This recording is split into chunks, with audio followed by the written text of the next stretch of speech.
So with us today, we've got a really unique guest, Stephen. I'm excited to interview this DJ, investor, podcaster, lifestyle, health and wellness influencer in New York City, and genuinely just all around interesting individual.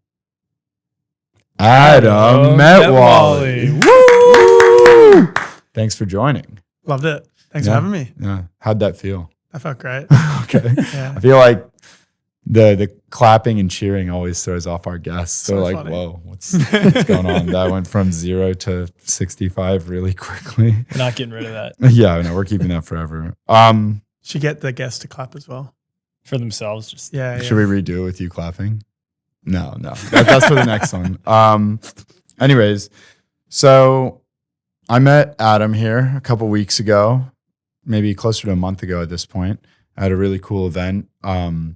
And I knew immediately that you were somebody who we needed to get on here and talk to, because I believe that your lifestyle and story embodies exactly what we're going after here at Direct Elimination. And I thought the fact that you're not a fencer will make it even richer for us. So talked to Steven here and he agreed. He thought it was great. So just for the sake of icebreakers and just kind of making it less, formal, we're really curious about who you are. And we want to get that out via a series of questions, answers, stories. And I think we can start with the fact that you're not from the US. No. You're an Australian. Mm-hmm. And you're living in the US. So how'd you get here? Who are you? Where are you from? What was your childhood like? Tell us a little bit. Yeah. So I was born in a small city in Australia called Geelong. Mm-hmm. A few 100,000 people. I lived there my whole life. And I came to New York for the first time in 2022 on the back end of a holiday that was supposed to be 4 days. And instantly fell in love with the city. Connected with some really fascinating people, a bunch of opportunities popped up, and I canceled my flights and stuck around for 6 weeks, and then ended up investing in a nightclub. Going from loosely knowing one person when I arrived to in 6 weeks knowing probably 50 to 100 different people and a bunch of opportunities and a nightclub investment. So I go back to Australia and I go, what the hell just happened? Yeah. And it sparked this idea. I was saying it somewhat tongue in cheek in 2022 that I'm going to move. But then I got back to Australia and I didn't want to be in Australia anymore. And I seriously thought about how I would make the move here. So that then led to me coming back in 2023, spending a good 3.5 months here and picking up exactly where I left off. And then after that, going back to Australia and going, yep, all right, I'm going to give this a crack. Yeah. And got my visa in 2024, moved here, and we're 18 months into living in the city. Yeah. Well, you're definitely embedded in the city culture. On the internet, you share a lot about some of these events that you're trying to create and promote. And I think that you've been quite creative about the way that you go about it. For example, you DJ. We're going to touch on the DJ side of things. And this isn't even talking about, what shows have you played or whatever, let's just get real specific. You host the thing that I was really curious about. I asked you when you were in the stairwell, there's a well-known sushi restaurant called Nobu. If you like sushi, you live in New York or you don't live in New York, you've probably heard of Nobu. You DJ at Nobu. How'd you set that up? What's that like? What is it? That's something new. That's creative, but it connects probably things that you care about into one space.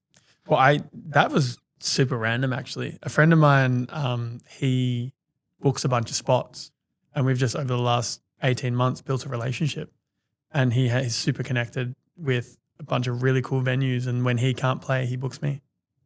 Simple as that. Okay, Ari, I'm gonna have to back this up here a second because you're Do just it, kind dude. of hit reverse. you know more than me or the audience about our guest right here. So just backing it up really quick. So how do you like? So we got a little bit about your life, and then 2022. Yeah, I was here for a day, and then I invested in it. Like what the like? can we get a little more like how do you make a life jump like that? What was like that opportunity like? How did you know like this is what I want to do? Like that was a crazy thing that like just kind of, I'm sure your life is more crazy than that just based off of like what I've seen on the internet. And like, can we dive into that a little bit more? Like, Yeah, for sure. So, I mean, I didn't know how deep you wanted me to get into Oh, the we'll backstory. go as deep as you want. Let's start even wanna- further back. How'd you start DJing? The backstory can go for hours, you know? Yeah. So, well, I started DJing because when I was studying for uni, I worked a part-time bar job. And that part-time bar job connected me with some promoters running shows in the venue. And they were looking for like people to sell tickets. It's a pretty small town, like gets critical mass very easily when something interesting is going on. And because I was a very social guy, I've always been a pretty social, friendly person. I just had a pretty wide base of people that knew me. So when I started applying that to like selling tickets to parties, it went well. So these promoters were like, who the hell is this kid? He's selling 100 tickets or whatever to this thing that's like a 600 capacity event. They're like, what's going on here? So that led into starting to work with them, selling, like building promoter teams for festivals, like, I don't know, not like the equivalent of Coachella, the Australian equivalent of Coachella as an example. And then we built teams of 20, 30, 50 promoters, and I'm carrying around wads of cash around the town just to like drop into the bank because this is pre most things. I'm 33 now. So, and then that led to a nightclub opening up, and that nightclub were looking for promoters. So it's different to American promoters where you have a table. It's more, you're an affiliate. So think of it like an affiliate program. Because being a promoter hasn't been completely destroyed in Australia because we don't have the culture of the table, table culture like America does. So I came on as like an affiliate promoter and crushed it. And I'm this like 19-year-old kid making like a few $100s a night, telling people to use my guest list. And that just entrenched me into like music and nightlife really young while I was studying. And next thing you know, that leads to managing one of the nights, which leads to running my own party, which leads to coming up with a concept at another venue, which leads to that taking off, which leads to offering an unused venue a deal where we open up a nightclub. So by 22, I've like been in around the nightlife space. I'm on the back end of my like studies. I did civil engineering and business, and quite a shift. yeah, this was never part of, none of this was ever part of the plan. And that will tie into the question you asked me before. So I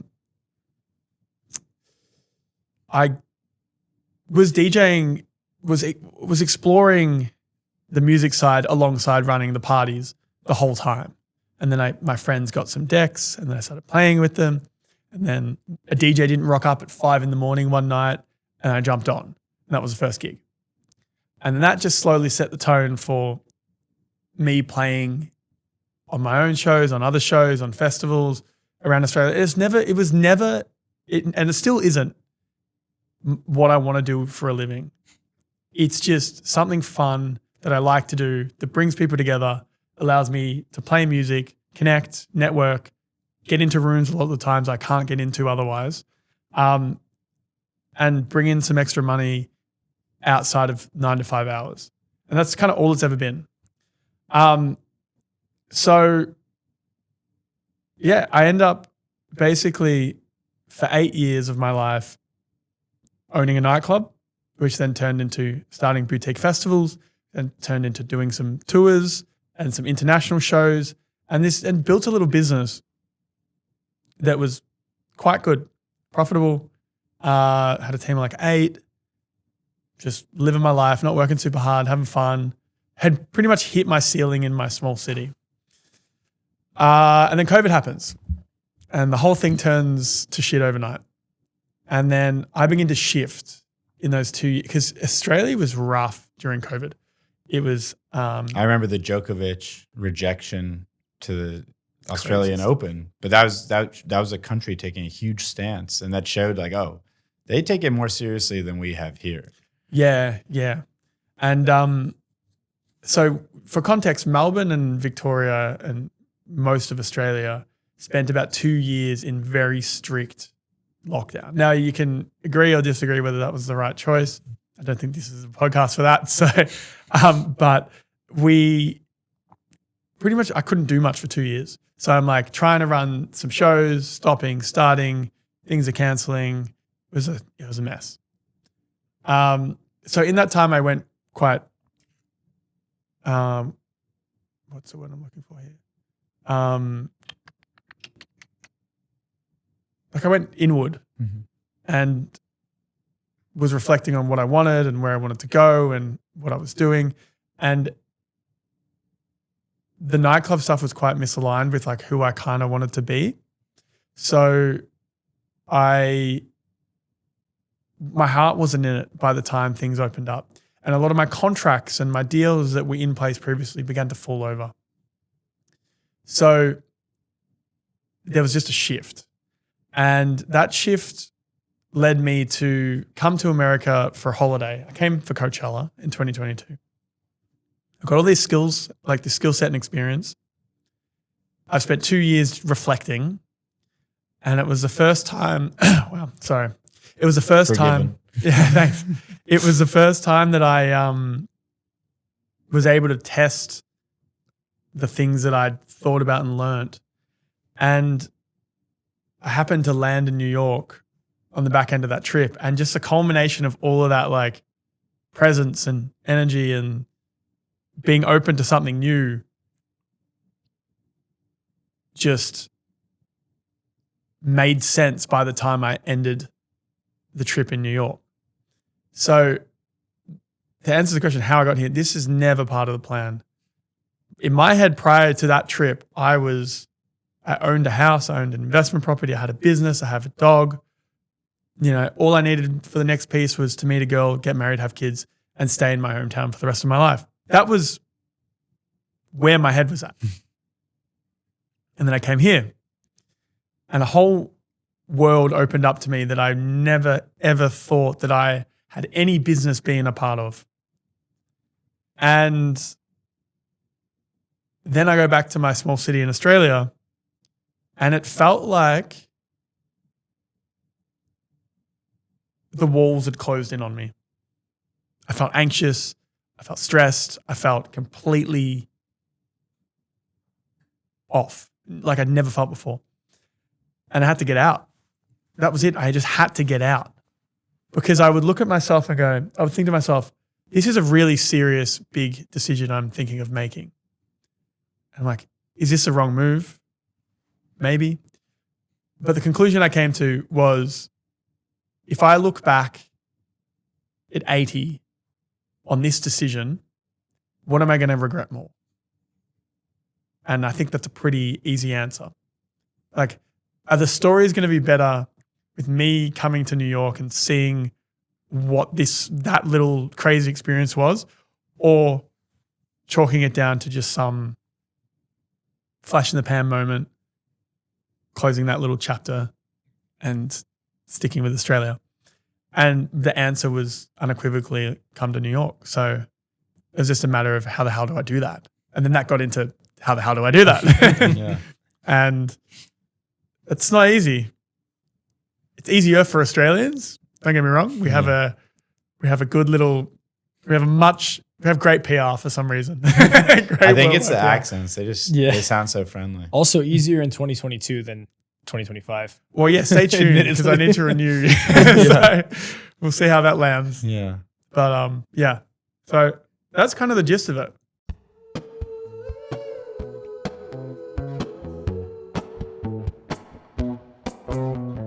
big announcement, everyone. Big news. So you keep asking us whether or not we run clinics. Turns out now we do. Listen, this is an opportunity for us to engage with the fans and just pass on the knowledge and skills that we've gained throughout our careers as high-level competitive fencers. So if this is something that interests you, or if you're a club owner, we are open to negotiations, and we're happy to do weekend clinics and short-term clinics. And we just wanted to put the offer out on the table. Reach out to us if you're interested. Again, you'll get footwork, tactics, video review, fun tips and tricks, mental preparation, and the experience of getting to fence with Steven and I. And we'd love to engage with our fans and community more. So again, you guys asked for it, you got it. Don't hesitate to reach.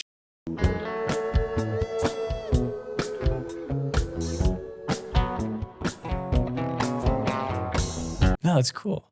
And I think, because I was just like, we skipped over a lot. Like I needed more context for, I think it was helpful just who you were, where your life was, and, just understanding more about who you are. And I think that sort of decision for how to live your life about, this isn't, I'm not just going to, because for some people, that I'm going to get the kids and the dog and the wife and call it a day in my small town. Like that's great for, a large portion of the population. But I think for many, like that doesn't sit right. And I think just recognizing that and having that real come to Jesus moment with yourself is like really important for a lot of people to have. And it inspire, or a lot of inspiring stories come from moments like that, just like I'm going to go and I'm going to live life to the fullest. So I'm happy you made that decision.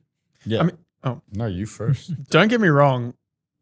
The married and the kids and the little house is kind of the end goal still, which is ironic. Mm-hmm. But right now, I think there'll just be a lot more stories to tell in the process between that moment. You got time. Yeah. So one of the things, it relates to everything you've been talking about. One of the things we love sharing on our podcast is the story of, for all the individuals that we have on, we define it as an all-in moment.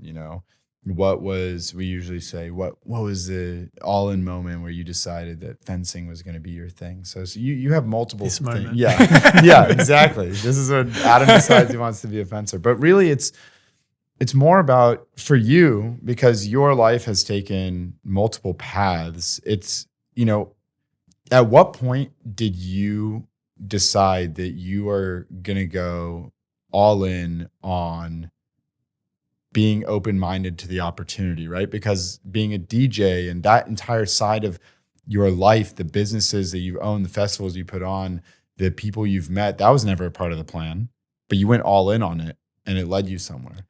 New York wasn't a part of the plan, but you decided to go all in on it. There are other elements that might be a part of the plan and you're going all in on those too, right? What would you say is a defining moment for you where that became a part of who you are? Or have you always been an all-in type of guy? It's funny you say that, because when you said the intro, I hear back, this guy can't focus. So that's what I take Neither from that. can we, man. That's why we're all here. And I think we talked about this a bit during the event where we met. We were joking around with Kelly, right? We were talking about, or maybe it was Leah. Everyone's, everyone in this circle has just extreme ADHD. But that's exciting because you're able to dive into things with passion, and then you're diving into something else with passion. But it's that full commit, that all in, and that's the thing that we're trying to touch on. So yeah, maybe this guy can't focus. But when did you realize that you can't focus? That's a whole other story in itself. But to answer your question, so the decisions to go from, let's just say the pivotal decisions. The pivotal decision to go from studying, I finished my degree, by the way. So I pushed through and I got it done. But then the choice to work in that field, which I actually did. I worked for a month, got fired pretty quickly. And I got fired because they hired me for a month. And by the end of it, they were like, you're just not the right fit for this. Like, we need someone who's head down, bum up just for this. And it's very hard to motivate you when you earn more money on the weekends. I was like, fair enough. Yeah. And I'm like, I can't argue with that. And that is so valid. But the decision to, let's just say, part one, which was building the event business after uni instead of going into engineering, it just made sense. Like, a graduate engineer in Australia might earn $50,000 to $60,000 a year. I was making more than double that running the nightclub and working 20 hours a week and hanging out with my friends. The economics on that one. The math kind of just... I'm not a finance guy, but it makes sense. It just didn't make sense. And I thought to myself, you know what? I've gotten here on a bit of luck and a lot of momentum. And when I first launched the nightclub, we launched the nightclub with like $3,000 in nothing, because the deal we structured was an existing space. Me and my like 4 friends just got in there and we were painting, and we hired a speaker system on like just a rental, and it was very, very crude, but it started making money straight away. And in my head, I was like, oh, I might lose this $3,000. What if I never get this money back? And little did I know that set the tone for 6-7 years and a lot of money. So I didn't have conviction is the answer to your question. If anything, I was a little too slow, and I tend to be very slow to commit to these things. I don't jump the chasm that often, except for New York. This is out of character. But yeah, it just made sense to continue going down that path with the music stuff and the event stuff. And I thought to myself, I can always go back to engineering. Gravity is not changing. Well, I don't know, maybe it is. But gravity is currently not changing, so the concepts are remaining very similar. And the momentum I've built will be hard to rebuild. So let's just see where this goes. And the see where this goes got me to 2020 and a successful regional Australian event business, lots of cool experiences, enough money to buy 2 properties and invest. But it reached its ceiling. Like, I'd reached my ceiling. So yeah, that was probably the first main pivotal change. And then the second pivotal change was New York. And honestly, I'll go back to what I said before, which was the person that came to New York in 2022 and the person that left in 2022 were not the same people. The person that came to New York was like, oh, this is interesting. Like, I'm engaging, interacting with people that I thought were well outside of my league, I'll say. But then I kept interacting with really interesting people, really smart people, women that were in my head way out of my league of even talking to. Because again, small city, the people in New York are not the people in my hometown. They're very leagues apart. I don't mean that in a bad way, but what a small town. I'm from a small town. I get it. Like, I get exactly what you mean. There's maybe like 2 cool people. Your parents, right? Yeah. So, I was just, the fact that I could hold myself in rooms with people that I thought was super interesting broke my brain into what I could get out of my life. And I really just wanted to see that through. And now I'm in the process of seeing that through. And the experiences that I've had in the last 2 years have been insanely fascinating. Things would never happen in Australia, never ever happen in the world that I was in previously. And I think the story is still playing out. It's still very early days on what this story ends up being. But so far, I've found that taking the big leap to come to New York, although it's cost me a lot of money, and how I did it is probably a good point. I was very frugal, invested a lot, saved a lot, didn't spend money, and built up a base. So it gave me the ability and confidence to take a big leap, take a few big swings. We haven't gotten into what happened in the events world after 2020, which was a whole shit show. But for now, I'd basically built a base where I had enough money to look at this opportunity and go, you know what? I can do this. And maybe if it all goes back to zero and I come back to Australia with my tail between my legs and no money, I will have learned a hell of a lot, for one. And if I've done it once, I can do it again. Hopefully. Yeah. No, It's kind of where we got to. It's the idea. That's awesome. That is awesome. And it's really interesting, like the tactical decision making behind it, weighing the pros and the cons, the economics of it, you were saying. But I do have a follow-up question.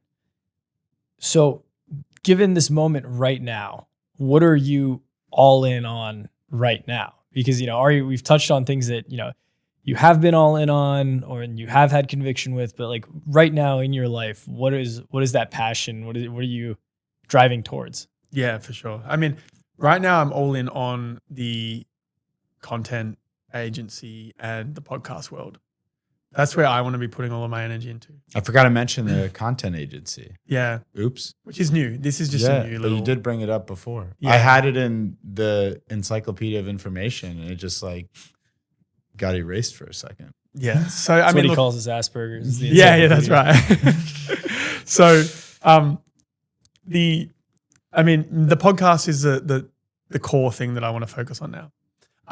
And there's a few ways to approach it. Some people could just go all in on the podcast, but I personally find it very stressful to just be like, this hasn't made sense yet. I'm just going to head down into this and will it into making sense. I'm more of and I have been in the past, and this is why I've done so much random shit, is because I'll be very conservative with the steps I take. And I won't push too hard. I'll just incrementally, step by step, if the market or whatever I'm working on gives me good feedback, I'll build up a little bit. It gives me good feedback, I'll build up a little bit. So in my head, the podcast, I would love to make this my full-time project. It's on its way. It's slowly on its way. It's not an easy game, especially in 2025, almost 2026. And you're talking about fencing. It's impossible, really. Well, I mean, I think the niche is very valuable. So Thank you. yeah, I think it's very important. Tell everyone. Yeah. I only know 2 fences. It's you two. It's true. It's true. Most people do. Yeah. Somewhere between 0 and 2. And when we both are in the room. Yeah. Yeah. So, I mean, yeah, so that's the core focus right now, but I've put that in the bucket of let it be an art form, let it be something that I don't try and make a career out of yet, don't try and make money out of yet, just let it be the best thing it can be with the resources that I have. So now I'm trying to build a framework of things I can do around it that allow me to give it the space to just be art. And that's where the agency comes in. That's where the DJing comes in. That's where running the odd event comes in. That's where investing comes in. It's just a tool to A, pay rent, and B, be able to invest back into this your creative passion. pursuit. Yeah. Yeah. Yeah. Now it's all coming together. that's why now you're it's here all coming for the together. record, I see it. because- I see the vision. That's exactly the energy that Steven and I embody with our journeys, where our passion for the time being, and we have many passions like you. We have ADHD, can't focus well. We run a podcast. I have a social media, side thing that I'm going to consult you on with this agency. I have a fiance. Steven's got a longtime girlfriend. I have, again, we have full-time work, and that's all to enable us to continue pursuing the passion of, at the moment for each of us, is is growing not only the sport of fencing, but also our own careers as athletes. And it's, you totally understand us and we understand you, and that everything is a tool to make that thing work for you.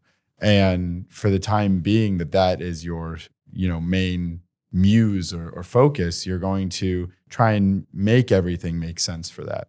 Yeah. And it's really cool because that's non-conventional. Most people, their muse is retirement maybe, or just having some number in their bank account that makes them feel safe or something. And then they spend their whole life slaving away towards that rather than, identifying one or two things that make them feel whole or complete or fulfilled.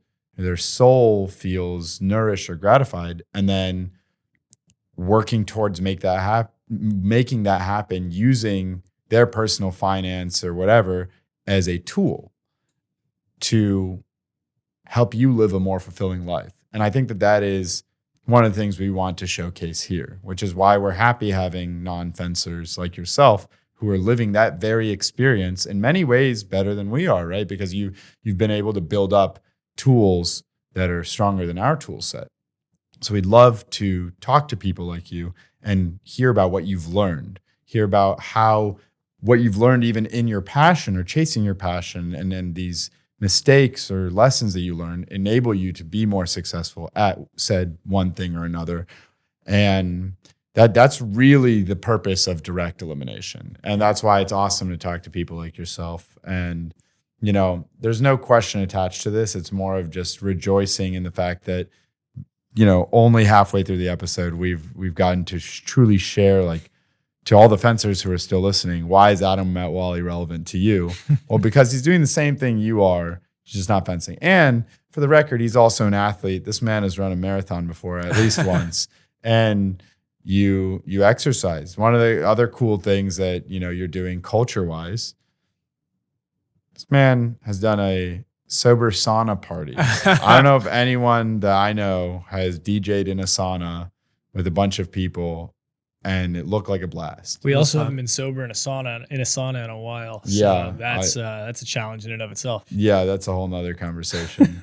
Stay away from banyas in New York, anyone listening. And definitely don't go with Russian speakers. Oh, damn. Because then you just got to go full banya. Anyways. So I feel, can we plug the podcast right now? I know. Yeah. Tell us about your podcast. What's the name? Where can any of our listeners find you? Yeah. So the podcast is That One Time with Adam Metwally. But I mean, I haven't announced this yet anywhere, but this won't come out until say January, mid-January. So by then maybe the rebrand will be done. Yeah. So we've spoken about that. Perfect. So it'll be released in March. So the rebrand we'll probably do the rebrand in March. But basically, so right now it's called That One Time with Adam Metwally. And it's a podcast bridging the gap between health, hustle, and happiness. That's the idea. So the pillars are health, wealth, and wisdom. And I interview interesting people who have unique life experiences or with a very deep domain expertise in something, but also somewhat holistic view on their world. And I try and get some deep domain expertise and then also the philosophy of their life. And that's the balance between the two. But I've come to the conclusion after a 5-day solo juice fast in the woods. I wanted to ask about this with some mushrooms that the brand needs to be changed. So this is announcing that if you look for it, it's gonna either be That One Time with Adam Metwally or Healthy, Wealthy, and Wise with Adam Metwally. Because the context of how we got to that one time was I had a co-host to begin with. I didn't have the confidence to start the project by myself. I wanted to do it for a long time.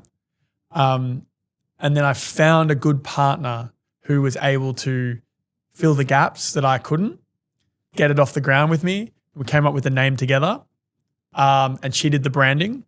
And then she was like, I don't want to do this anymore after about 17 episodes. And I said, can I take this on and continue it?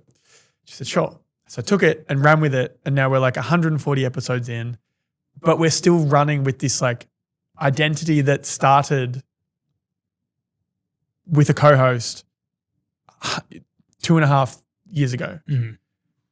And it's not And I'm trying to fit a square peg into a round hole, that saying. So, and I've been putting off this idea, being like, oh, it doesn't matter. Branding doesn't matter. Branding doesn't matter. But I think in the space of media and communication, I think it is really important the more I think about it, especially with how competitive media is in 2025, 2026. So, yeah, after some insights from whatever's up there, that's And been the decision. Yeah, it's all one thing, I think, and there, and there. yeah. So, I think it's time to realign it and reflect on what the next 2 years looks like, and that will be included in a rebrand. So that's the podcast, and it's been fascinating. It's been so interesting. I've interviewed people that I've followed, read their books, just have had no business to communicate with. And then I've got them on a podcast. It's like, what the is going on here? And then they've left the podcast being, that was really good. Keep going. It's like, okay. No, it's cool. People love what I've noticed, I think, is that passionate people are generally attracted, I'm talking about spiritually, to the energy of other passionate people. Yeah. And if you have that positive, passionate, you're focused on something and you're willing to share that and you're interested in other people's passion and focus, they're very receptive to that. So I'm sure that it was a pleasure for them to be on your podcast. And in your head, you're probably having this imposter syndrome and they're just like, wow, this Adam guy is pretty nice. And he's asking good questions. Like, I should talk to him more. And we've noticed that too, even in our short time. We're way behind you in a number of episodes, but we've gotten to speak with people that we've revered in the fencing world. And, we're starting to slowly branch out, but it's really cool. Because your whole life, you're reading these books, you're watching videos of them speak, and it's almost as though they're not human, not in a negative way. It's just there's a degree of separation between you and understanding that they're just another person. Yeah. You get them in a room, you're talking to them, no matter how awesome they are, you realize, wow, this is just another person. Yeah. And they are more focused than me or more educated than me, more well-read. They have all this insight, experience, etc. Sure. And not a but, and they're just a human. And it's so inspiring. And really, I find myself, and Steven as well, we talk about this all the time. It's really impressive, and we find ourselves awestruck at the fact that this person who happens to be 100% human, just like us, is able to figure it out. It's a cool podcast name. 100% human. That's our rebrand. Stay away. I mean, we'll still do the same things that you did to get there. We're about to do a 5-day shroom and juice fast, but I already know the name. We're taking that name. 100% human. That's a good name. What does that have to do with fencing? How are you going to? It doesn't. Okay. We're not fencers We're rebranding anymore. completely. We retired. This is our all-in moment on just being 100% human. I love it. No, but really, and just while we're plugging things, where can our listeners find you? Yeah, so my Instagram is Metwally. My full name is Adam Metwally. And you can find me on Instagram, TikTok. X. Not really. No. I have like 200 followers on X. And I think I'm shadow banned. I get like 5 impressions. Hey, but maybe our 200 followers can give you 400. There we go. Yeah. So that's generally where. But my main focus is the podcast, on the podcast page that one time with Adam Metwally. And I'm doing some general lifestyle, behind the scenes content on my personal Instagram. Yeah. Thank you. Do you have a question? Because I got some, but I don't want to hog. Well, I'm a mic hog, if you can't tell. Nah, you go for it. Ongoing problem. Our couples dispute is typically about mic hogging and the Ari Simmons show, which you are now. All right. You said go? Yeah, go for it. All right. So I guess we're gonna throw in a fun one, and then we'll get back to the deeper stuff. But on Instagram now, this is an account for those of you who don't know. They have a show called the Dumb Hot Show, which you were. I think I saw this just on my algorithm, and then when I was like scrolling through your social media today, like trying to get an idea, like I think I actually saw this organically. So You're my great second job. friend to be on the Dumb Hot Show. Who was the first? Brandon Wimbush. Although he might have been on after you, but I saw his first. And I won't say who did better or worse. You guys can go check it out. But, I guess what I'll say is this. You got 6 out of 8. They classified you as hot people can be smart too. But I have to say, that's only 75%. How do you feel you performed? Well, I should have got 8 out of 8. If we're being real here. Because 2 of the questions, one of the questions was name a Nepo baby. And I said the host as a joke. And then he dinged me wrong, seriously. And I was like, come on, that was a joke. Of course I know a Nepo baby. We all know it's Hunter Biden. Yeah. Well, I would have gone with like Jaden Smith. Oh, but that's a good one too. Yeah. Or Trump Jr., right? You can go either side of the political spectrum. We don't pick sides. There are Nepo babies everywhere. So yeah, I didn't go political. I didn't even think political, but that would have been an easy answer. Yeah. And he dinged me wrong on that one. And then he says, what's the smallest the smallest form of matter or something. Matter in the and he wasn't even the right answer. Yeah. Like I got the wording wrong. Yeah, it's quark. It's quark. And he said atom. And I was like, You're like, no, that's me. So I don't know. I think I at least deserve a 7, maybe an 8. So I'm a f***ing genius. Did you enjoy being on that show? Yeah, I mean, Was it stressful? well, we're friends. Oh, okay. So he came on the podcast. That's how we connected. That's awesome. So he came and rented our studio and then came on the podcast. And then and then he asked me to come on his show. And that's usually how it goes. C'est la vie. Yeah. That's awesome. Yeah. Well, that was my fun question. I just wanted to drizzle that in there. We really stalked you before this. We got to do our research on our guests. So fun. I threw in the sauna show, Nobu. But realistically, we're talking about passion, lifestyle, all this stuff. What keeps your spark going? I know you said you can't focus, right? That's trivializing your experience because in reality, you can focus. You focus on quite a few things. And I guess the question is, what drives you? And you maybe alluded to this earlier. I don't want to tell you your answer. So I'd rather you just tell Steven and I, what it's cool to meet passionate people. We are passionate people, and it's cool to meet people that are open-minded and working towards fulfillment in an open-minded way, trying to break out of, what society tells them to do, right? Not saying that you were told or not told, but in general, there's this, the 4-year pipeline university to like getting a job, blah, blah, blah. And that's not a bad life, but you're clearly finding another way around it. So what drives that? Like what keeps you going? What keeps the spark alive?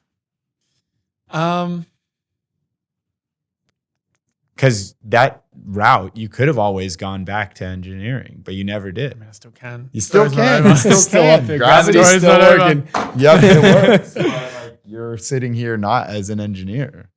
So your phone's broken? Just got worse. Let's see if the camera's still broken. Yeah, it's okay. Oh, they didn't fix Committed the for the camera? bit. No, I committed to the bit. I'm getting a new Committed phone to the bit. eventually. So there are Go a couple fund of me right questions here. in that. There are a couple of ideas in that, which was let me think about it for a sec.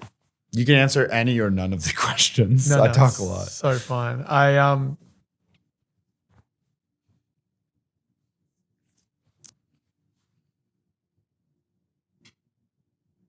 So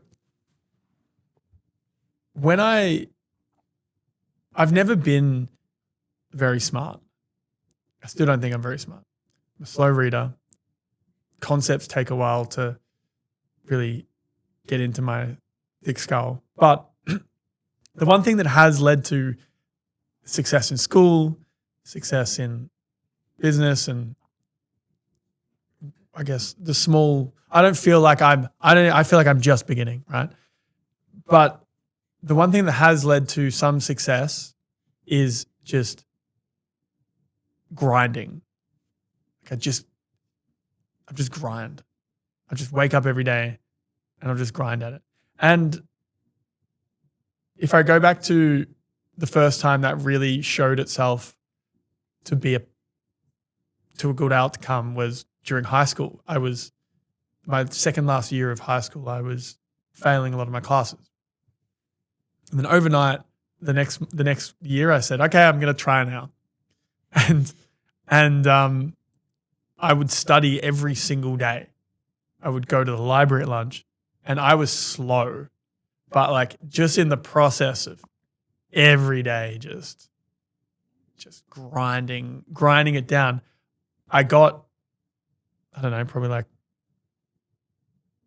not perfect marks, but very like really good marks, and was very close to getting whatever university I wanted to get into. I don't know how to translate it. Probably like a 3 point. What's like 4 is a perfect, right? Yeah. Probably like a 3.7 or 3.8. Like it was pretty good. Yeah, no, just very strong marks. Going from failing Towards the top of the class, right? Yeah, towards the top of the class, not at the top, but pretty close. Yeah. And I went from failing the year before, almost failing the year before, to that in 1 year, and it just was pure grinding. And then the second time I noticed that was when I played World of Warcraft. I got really good at World of Warcraft. How good are we talking? Like top 30 in the world at one point. Okay, Wow. so really good. Really good. Really good. Really good. Really good. Really good at 3v3. Is that monetizable at the time? Well, I was beating the guys that made careers out of them. That's out of it. awesome. So I was in that realm. And that was, again, just practice and grinding and studying it and just showing up every day. So, Sorry for not telling you about that. I thought it was Has it part been of the whole style. time? Yeah. I Damn. thought it was part of the style. no, it wasn't. But it I is did now. not mean to do you dirty there. So Did you fun. notice? No. Nice guy. I noticed. I was like, that's cool. He's cool. It was by accident. So again, sorry to answer the question. I'm going around in circles a little bit, but there's the point is the things that drive me. It's just being committed to the process itself. Like I'm not like,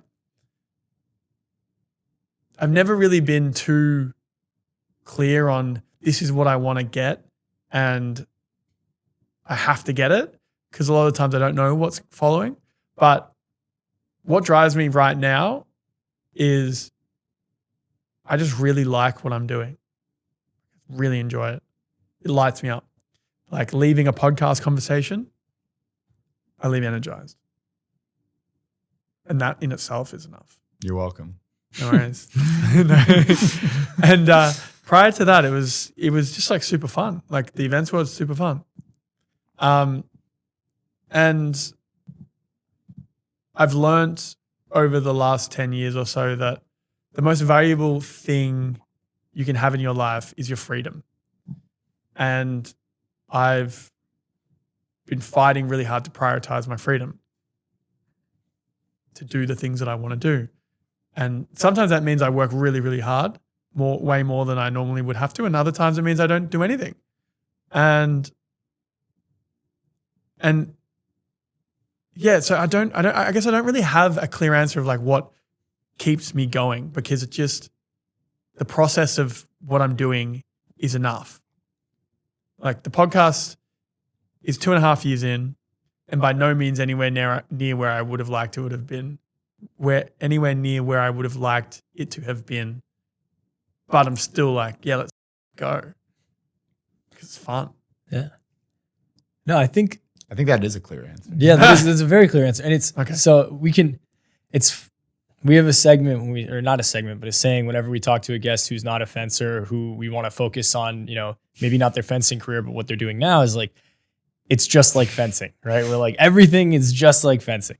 And one of the themes that we talk to, very high level athletes and very like successful business people, it all comes back to, one of the themes it comes back to is being obsessed with the process, right? Yeah. Finding joy, finding love in the process of whatever it is you're doing, whether that's your career or your goals in life or some stupid sport like fencing, right? Sport. It's Yeah. Come Whoa, on now. whoa. And today, Well- our sponsor. a sport like fencing. a wonderful, fulfilling sport like fencing. A noble, The most noble a noble existence. sport like Yeah. So it's funny to hear, it all comes back to one of these themes. It's just be obsessed with the process. And I love that you said grinding, because I think that's a sense and a terminology that I found in my own athletic career where not a lot of our guests have really touched on, right? A lot of people like to touch on doing certain things well and like finding solutions, work smarter versus working harder. But in my own life, I've found like when I just turn my brain off and just go hard at whatever it is I'm doing, that's when I see the results. Or like when I've seen more success, is just like, don't overthink it and just like go harder. And like Ari and some other people have like called me out and this probably like, dude, what are you doing? I'm just like, shut up. Like, I just need to work harder. And they're like, that's not healthy. I'm like, you're, but it was good to hear Honestly, that. the nicest way he's put it. But I'm happy to have met someone who shares that sentiment, at least.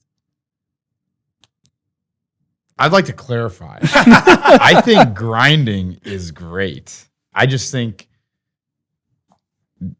Grinder is better. There's some people. Please sponsor us, Grindr. But I think that the key points that Adam made are that he was working really hard because he wanted something, and then he's enjoying what he's doing. That's what's brought him the success.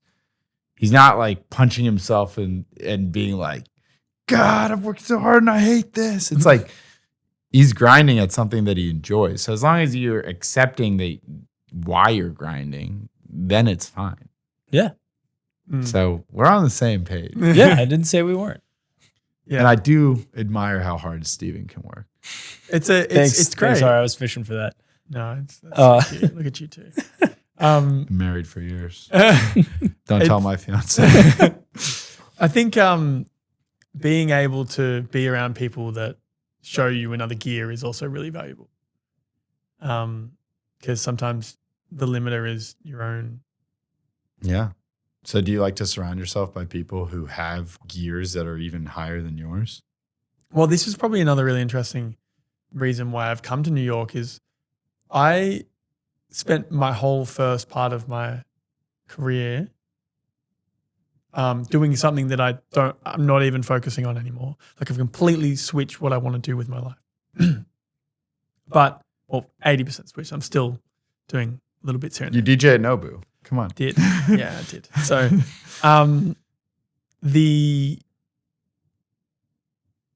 and I got where I got to in spite of not really having many peers around me to bounce off at home.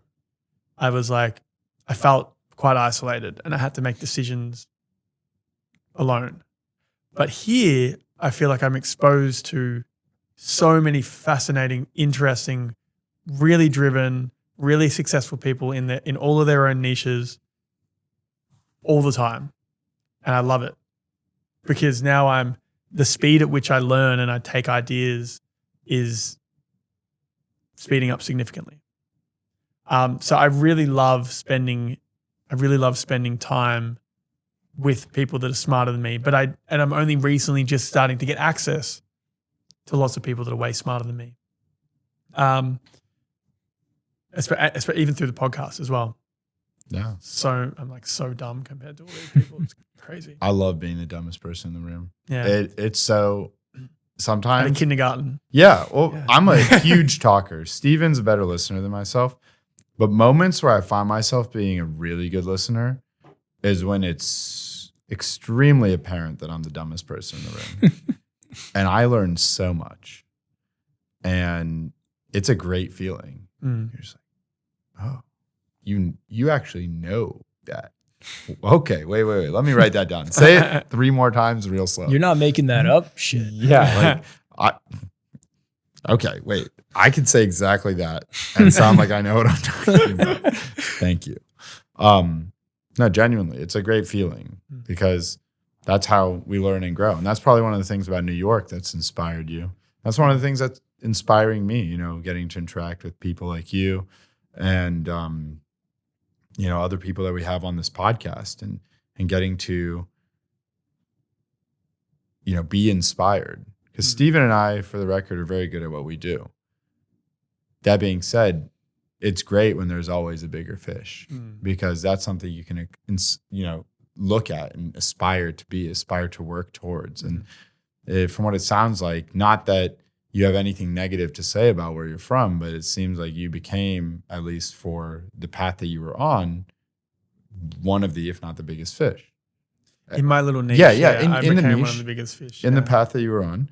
And it's like here, you came to New York and you're like, oh, this is like every pond ever morphed into one. And all the biggest fish it from is their the ocean. ponds. We're in the ocean already. Yeah, we're in the ocean. Sorry. I constantly really destroy analogies.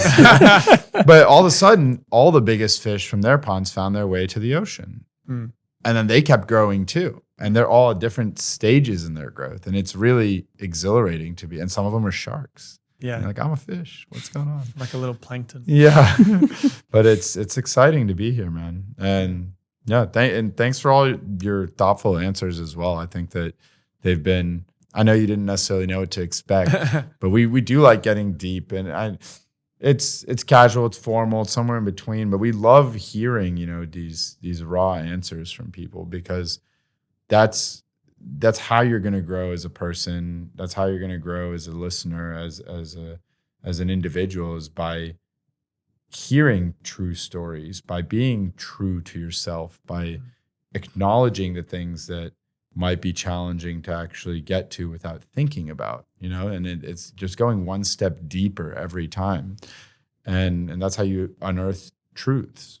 So thank you for being truthful. Cool. So I do have a question. Yeah, keep going, bro. So on your podcast where you, like you said, and I'm going to, butcher your description, but where you're asking sort of the philosophies and the wisdom of these people who have been successful in wisdom, wealth, and health, like, and you're getting these secrets of their universe and these secrets to their success. What is, in your opinion, the best piece of advice that you've gotten from any of your guests? And I know how I'm going to edit this clip, just like you do, with that infuriating, or you're going to censor out the last couple words where they actually tell you what that secret is. So thank you for that. I'm going to rip that just for this one clip. No worries. That's inspiration right there. You're smarter than he is. I was like, I hate this. We've actually got genuine hate from that. People be like, I just want to know. So funny. That's funny. You should get on our account and comment hate. Yeah. You're rage baiting. Okay, so I actually don't have an answer to this question right now, so let me just think about it. And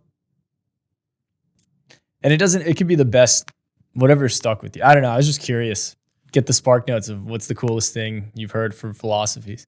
No, it's okay. Let me just. You hear how many episodes he's done? Reflect. What's A the lot. coolest thing you've heard philosophy-wise? Well, I don't. Well, you guys argue while I think. Yeah. What's the coolest thing you've heard on? You identify one on all of our episodes. You have to be brutally honest. Oh yeah, that's so good. And give 100%. Yeah, I was literally talking about that here. That was honestly a great one. Well, I can't choose the same one. Sorry, Ferris.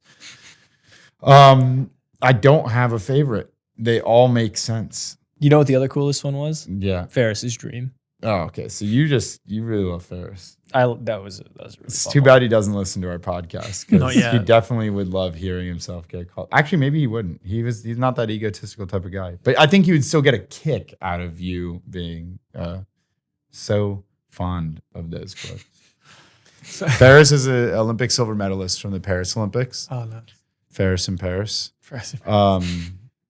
It's the G-rated version of that song, and he.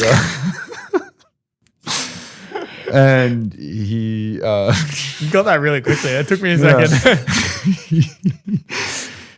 he was an amazing guest, and his professionalism and overall just composure was something that I think that, and mentality was something that I think anyone can listen to and really take very many things away from that will help them in anything outside of fencing. And he just happens to be a fencer, and he'll be good at anything outside of fencing. And he was so respectful, but passionate and mindful. And yeah, his main thing was you just have to, whatever you're doing, you have to commit to it.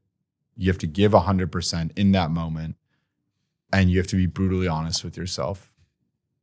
I've got one. All right. So yeah. So the problem with doing 140 episodes, and so I've spoken to hundreds of hours of people. Yeah.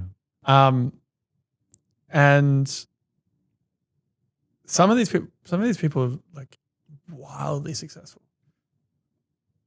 And one thing I've noticed is the problem with advice is if it's prescriptive, it kind of doesn't work. Like the 5 steps to X, the 10 steps to Y. Anyone that's actually going to make genuine change in their life kind of needs to ignore this, which is ironic because it's what I do. We'll cut that part out. No, that's an important piece. Keep it. That's an important piece. I'm the one keeping it. Why? Reminder to self. Keep. And I think it's a step to realizing that it's all bullshit, and then you have to kind of tread your own path. Because anything worth doing doesn't necessarily have like a playbook, and you're only kind of step 1 of a 20-step journey.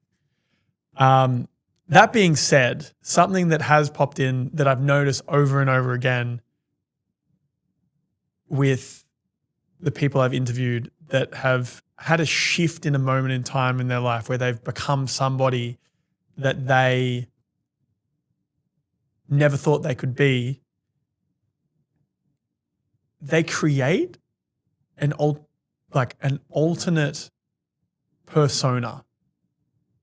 And I've seen it over and over and over again where there's this person who is just this like sad, depressed, unconfident person. And then they make this, generally stems into a social media persona. And then they create this other person who is everything that they wish they could ever be. And they try to then begin to live up to the ideals of this fake persona that is on social media. And they look at the decisions they're making and say to themselves, what would this version of me actually do right now? What would this version of me actually say right now? How would they interact in the world? And then it like self-corrects their decision making through that lens. And I saw it happen once and I was like, huh. And I saw it again and I was like, huh. And I've probably seen it like 10 times now. Same story over and over again. Creating just a completely audacious alter ego of yourself that is everything you dreamed it could be, and then putting that out in the world in some form of like, it could be a content, it could be, channeling that into your fencing career, being like, I am Vlad, the fencer, you know what I mean? No, it's fake it till you make it. Literally fake it, but it happens over and over again. Fake it till you make it, but more than that, just fake it so hard that you embody that version of you until you make it. You are it. That you become it in the process of faking it so hard. Yeah. You become it. Yeah, and fake it till you make it sounds negative in some ways. What you're saying is just really like act like you already have the job. They do the things that you would do if you had that job before. That's a piece of advice they give to people if they want to get promoted or something. It's like, oh, well, if you really want to be a manager, do the things a manager would do and show that responsibility, and then you'll get it. And it's like in life, like be that person. Because becoming the thing has nothing to do with the thing. Yeah. It's the doing of the thing that makes it the thing. Like being an Olympic medalist. We've had this exact conversation with people. It's the process. Yeah, and it's all about the process. But if you don't have an ideal of what that process is, you can't really become it. Yeah. So You can become the person though, and that creates a process. Yeah. Well, that's Yeah. the point where there's no copy and paste strategy that you Yeah. can give people. But if you are a mentor to people, that's the advice you give. And then obviously, if you're thinking with the lens of that person, then you're going to adapt in ways that you have to get to where you want to be. That's awesome. really interesting because I find myself. That's freaky. It is freaky because it's happened over. I've heard the same thing so many times now, and it's after a while I've gone, oh shit, okay. So is Metwally who you want to be? Well, this is where I get stuck Yeah. because I don't have that yet. Yeah. I'm just kind of floating along and. Like, Well, you want to be a podcast host of a successful podcast, right? I mean, I technically am You already. are. I wanted to bring that up at some point. You know, another reason why I wanted to have you on is because you're the only other person that we've had as a guest so far that has their own podcast, right? No, Asmar. Oh, shoot. You're the second who has their own podcast. But Asmar, who was a great guest, honestly, he's further behind us in his podcast journey. You are significantly ahead of us. 140 episodes is not trivial. Guys, this is a lot of work. Steven and I are still learning how to do it. And there's two of us. Yeah. Thank you for bearing with us. This is a lone soldier who does it himself. But really, Well, I have some people that support on he the does it editing front. completely alone. And Everything Yeah, grinding. yeah. But it's inspiring, right? Like that's what we want to do. We're so proud of ourselves that we're 20 plus episodes in, and this has been a dream to make, right? Being 140 episodes in means that you're able to sustain it. Like there are people who listen to you. There are people that want to hear what you're saying, and the people that you're gonna say 5 people. That's still 5 people. Actually, it was really interesting. We did the Spotify Wraps. Yeah, we were some people's most listened to podcasts. Yeah. Isn't that crazy? 220 people's most listened to. That's And I was awesome. like, wait, what? That's awesome. That's super surreal, right? Yeah, it's very But strange. for that reason alone, we had a tournament recently where someone lost and they lost early. They posted a reel that we had shared as to their story. It was like an inspirational, motivational thing. Like, don't let this ruin that, That was his first thing he thought to do after he lost. And we're touched by that. We're not making fun of it. It's like, holy people are listening to this. Yeah. So kudos to you for being 140 episodes in. And I'm assuming you want to get 140 more and change. I'm looking at this now in the lens of how do I make this last for the next 10 years? Yeah. That's where my head's at. Yeah. Because I think the volume in itself is what, like there's ways to become a top 1% person. Pure skill and pure hustle. And pure skill comes down to a lot of things outside of your control, but pure hustle and just sticking to it for an unreasonable amount of time is something that you can control. So in my head, I'm like, all right, well, if I really am serious about making this podcast like a top 1% show, it's something that I work on every day and I potentially am able to make my next career out of. I'm not the smartest. I'm not the most educated. I don't have the accolades that a lot of people do. I don't have a social media presence yet. But what I can control is just doing the thing over and over and over and over and over again until I become one of the 1%. So that's where my head's at. It's a great place to be, man. It's inspiring to hear because that's kind of where we want to go to. We're still defining our identity and growing. You have to be open-minded, right? You could be super rooted into this one identity and it's just not benefiting you in the way that you necessarily want it to, or not benefiting others in the way that you want to. And you feel like you can do more, and staying open-minded is key. So this rebrand that you're coming up with could potentially be the thing. Potentially. Right? And it's cool.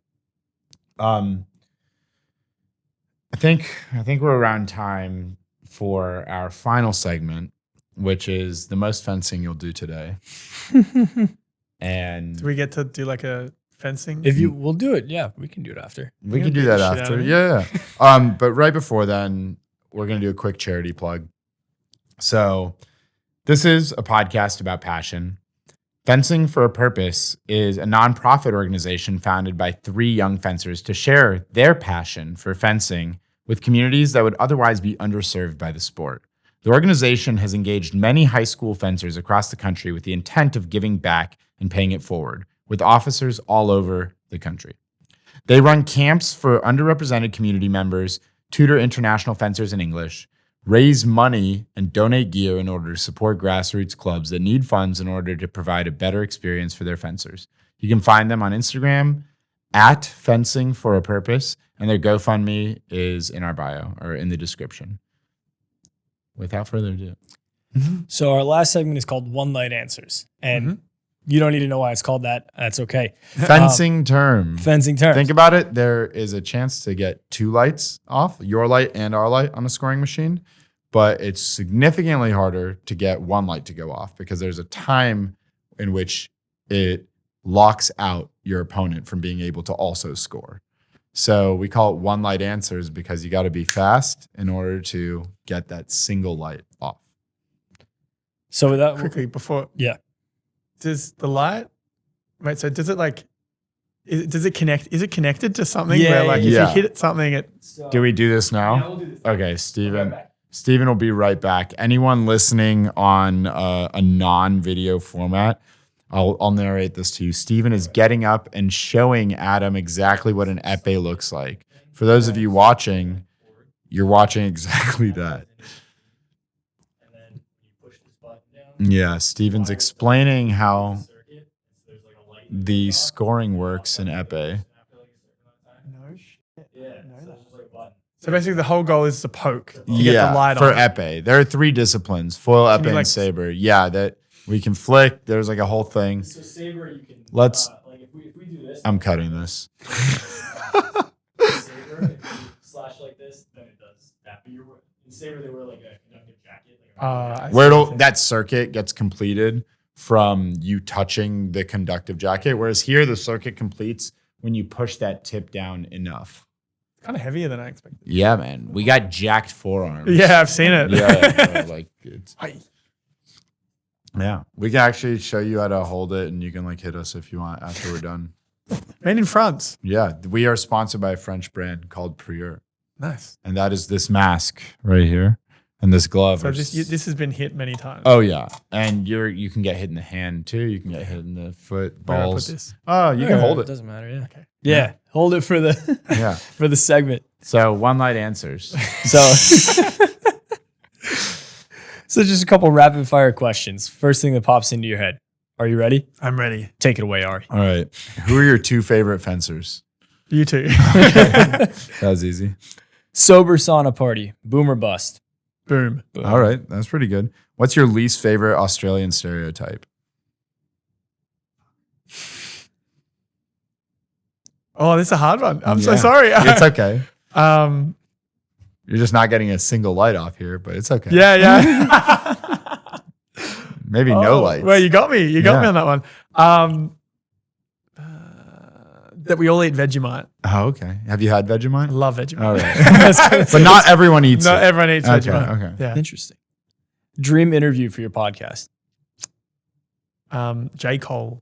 Oh, he's a dream interview for our podcast, too, honestly. We have a potential connect, but nah, I'm cutting this actually. Can I say all of them? I've Yeah, got a few. sure. Oh, yeah. J. Cole, Rick Rubin, and Russ. Oh, that's a good one. I've seen a lot of Russ interviews. He's a hustle guy like yourself, and he's found a way to be really, really awesome about it. Okay, and quickly, can we think of any others? We wanted to put in more, and we blanked. I got this. After this interview, I do have one question. Okay. All right. Can we think of one more? Or you think of one while I ask. I'm thinking. Just close your ears. What's the biggest crowd you've ever performed in front of? 30,000 people. Holy fuck. Was that scary? Yes. How did you get over it? by ending it. Fair. I had to listen to that. Are you kidding? Okay, fine. Come on, Steven. I'm thinking. Yeah, think fast. Just think about the interview. Have you ever booped someone in the nose with it? Like, boop. No, No. but we've been booped in the dick before while fencing. Quite a few That times, hurts so actually. badly. You've been booped. How do you get booped with this thing on? No, not in the face. In the Oh, that doesn't go over your. That's I mean, just that's- face only. I thought that was for my. Yeah, no, but it is really jarring to get hit in the face and be totally fine with like a piece of metal because so at first you're like, ugh, but now if you like hit me in the mask, Can you hit me in the head with the thing on? Yeah, absolutely. yeah, it's super jarring. Like a lot of people get claustrophobia at first because you're not sure if you should look out at us or if you just should be seeing this. All right. If you had to civil engineer one thing, like one structure, what are you most confident you could safely put up or safely design? A 3-bedroom, 1-story house. All right, that's better than either of us, honestly. That's as All far right. as I got. Final one. What's your favorite piece of Prior equipment? Oh. Do they make Yeah. swords? Swords. Yeah. There we go. All right. Thanks, Adam, for being a guest on the show. Thank you for having me. That was a lot of fun. Yeah. Hope your audience enjoyed it. Yeah. Yeah. Doesn't matter. We did. And they did by virtue of us. No, thank you so much. Really appreciate your time. And like, you've had a really cool journey and best of luck in everything you do. I'm happy we were able to tie it all together. That was a cool moment. And great to meet you. You too, bro. Yeah. You too. Thank you, man. Hit me in the head with this thing. Yeah. Let's do Cut it. to a blooper.